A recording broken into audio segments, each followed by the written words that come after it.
ini kadang-kadang nih ya, masyarakat boleh kritik, boleh komplain, boleh caci maki, nggak apa-apa kita terima.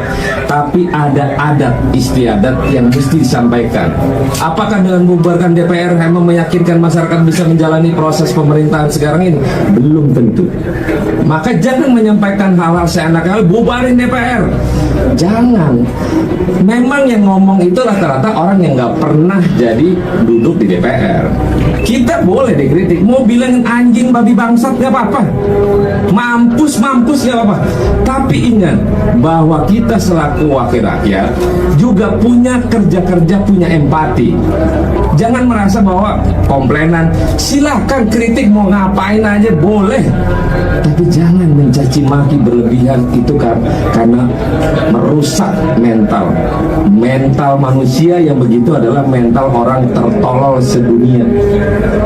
Catat nih, orang yang cuman mental bilang bubarin DPR itulah orang tolol sedunia. Kenapa? Kita ini emang orang pintar semua? Enggak, bodoh semua kita. Tapi ada tata cara kelola bagaimana menyampaikan kritik yang harus dievaluasi oleh kita. Kita memang belum tentu benar, belum tentu hebat, enggak. Tapi minimal kita mewakili kerja-kerja masyarakat yang mumpuni untuk teman-teman masyarakat semuanya. Jangan dikit-dikit DPR ngomongin masalah ini dihujat, nggak apa-apa. Mau hujat sampai mampus juga nggak apa-apa. Masih berdiri DPR-nya sampai kapanpun tidak akan berubah. Sama aja. Terima kasih ya. Oke, Mas Roni. Terima kasih, Bang. Jakarta Amateur News. Dinamika politik tanah air kembali bergejolak. Kali ini datang dari internal Partai Nasdem yang mengambil langkah tegas terhadap dua kadernya yang kini berstatus nonaktif sebagai anggota DPR RI, yakni Ahmad Sahroni dan Nafa Urbach. Fraksi Partai Nasdem secara resmi meminta agar DPR RI menghentikan sementara pemberian gaji, tunjangan, serta seluruh fasilitas yang melekat pada keduanya.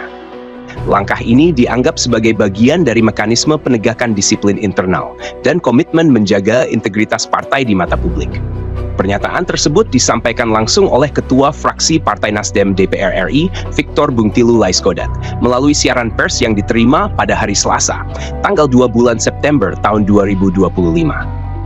Victor menegaskan, keputusan ini bukan sekadar simbol, melainkan langkah nyata untuk menunjukkan bahwa partai serius menindak setiap kader yang dinilai mencederai amanah rakyat. Fraksi Partai Nasdem DPR RI meminta penghentian sementara gaji, tunjangan, dan seluruh fasilitas bagi yang bersangkutan, yang kini berstatus nonaktif sebagai bagian dari penegakan mekanisme dan integritas partai, tegas Victor. Lebih jauh, Victor menjelaskan bahwa proses penonaktifan Ahmad Sahroni dan Nafa Urbach dari keanggotaan DPR RI kini juga sedang bergulir di Mahkamah Partai Nasdem. Putusan resmi dari Mahkamah Partai inilah yang nantinya akan menjadi landasan hukum dan politik bagi partai dalam mengambil langkah lanjutan. Apakah status nonaktif keduanya akan berujung pada pemberhentian permanen atau ada opsi lain sesuai dengan aturan yang berlaku. Seluruh langkah yang diambil fraksi Partai Nasdem merupakan bagian dari upaya memastikan mekanisme internal partai dijalankan secara transparan dan akuntabel, tambah Victor. Tidak berhenti di situ, Victor juga mengingatkan pentingnya menjaga persatuan bangsa di tengah turbulensi politik yang kian menguras energi publik. Ia menegaskan bahwa setiap persoalan harus diselesaikan dengan kepala dingin melalui dialog yang sehat, bukan dengan adu kekuatan yang justru memperuncing perpecahan. Mari bersama merajut persatuan dan menguatkan spirit restorasi demi membangun masa depan Indonesia yang lebih baik, pungkasnya. Menyiratkan bahwa Nasdem tetap ingin membawa citra sebagai partai dengan semangat restorasi. Sementara itu, publik masih menyoroti fakta bahwa meski telah dinonaktifkan, status administratif kelima anggota DPR RI yang terjerat polemik masih melekat. Seperti diketahui, selain Ahmad Sahroni dan Nafa Urbach, ada 3 nama lain yang turut dinonaktifkan, yakni Eko Patrio dari PAN, Uya Kuya dari PAN, dan Adies Kadir dari Golkar. Langkah tegas partai masing-masing diambil setelah sikap dan pernyataan mereka dinilai melukai hati rakyat, memicu amarah publik, hingga menyalakan gelombang demonstrasi di berbagai daerah. Namun, status nonaktif ini sejatinya berbeda dengan pemberhentian tetap.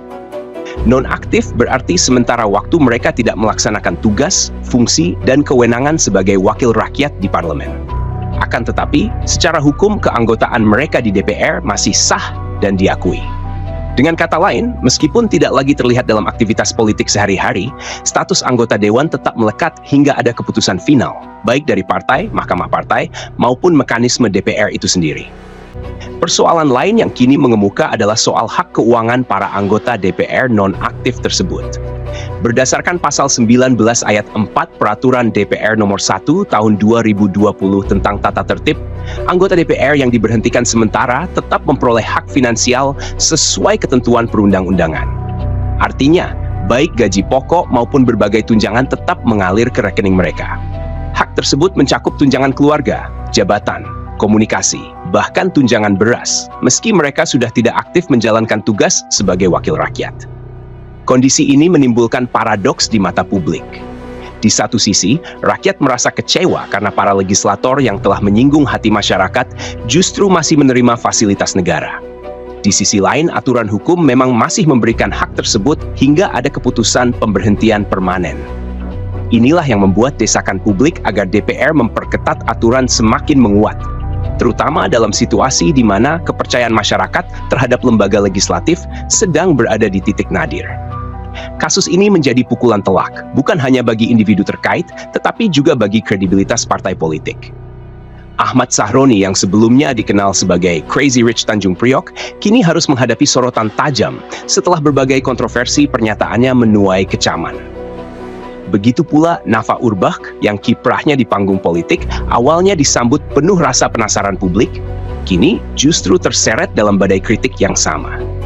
Sementara itu, langkah Nasdem menghentikan fasilitas bagi kedua kadernya dinilai sebagai upaya untuk meredam gejolak kepercayaan publik. Namun, masih menjadi pertanyaan besar apakah DPR akan menindaklanjuti permintaan tersebut, mengingat regulasi yang ada masih memberikan celah bagi anggota nonaktif untuk tetap menerima hak keuangan penuh. Kesimpulan dan saran kasus penonaktifan Ahmad Sahroni, Nafa Urbach, dan sejumlah anggota DPR lainnya memperlihatkan bagaimana politik Indonesia sedang diuji oleh krisis kepercayaan rakyat. Langkah fraksi Partai Nasdem menghentikan gaji dan tunjangan dua kadernya bisa dianggap sebagai upaya strategis untuk memulihkan citra partai dan meredam kritik publik. Namun secara hukum, hak keuangan masih tetap melekat pada mereka hingga ada keputusan final. Kesimpulannya, politik bukan hanya soal aturan tertulis, tetapi juga soal moral dan etika. Ketika rakyat merasa tersakiti, langkah cepat dan tegas diperlukan agar api ketidakpercayaan tidak membesar. Saran bagi DPR dan partai politik, perlu ada reformasi menyeluruh terkait aturan anggota nonaktif agar tidak menimbulkan kesenjangan antara moralitas publik dan regulasi hukum. Transparansi, akuntabilitas, dan keberanian mengambil keputusan akan menjadi kunci dalam mengembalikan martabat lembaga legislatif di mata masyarakat.